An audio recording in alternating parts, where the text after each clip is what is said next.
All right, welcome to the Kong drop. And then that's the short one. You also get higher to a handstand. Go up, hold, then pop off. This one is a neat trick because it can be done at low heights or as you make it higher. Mentally, it becomes more challenging, but it's still physically the same thing. In fact, it's safer if it's higher in the sense that you have more time to drop and tuck versus if this was like this height, me doing that, I'd have to really tuck in. So first you want to make sure you have a good Kong snap, in which case a Kong snap I'll show you on this.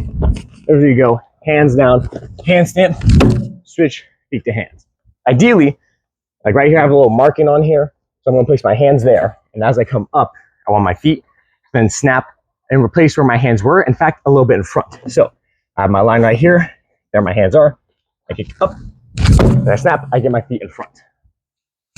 Now if we're doing this, I make sure I do a handstand. Then as I start to kick, my feet will then start to come down.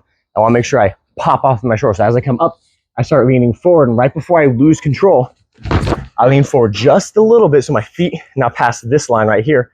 Then I pop off with my shoulders and then begin to bring my chest back up. That's when my feet will swing in. So I lean, pop off, and snap back through. So the best way to progress is just do Kong snaps and then find a low object like a mat or raise up 2 mats or whatever. And you start increasing the height just a little bit. You practice Kong dropping off of that. That way you get used to that movement and gain a correct snapping down.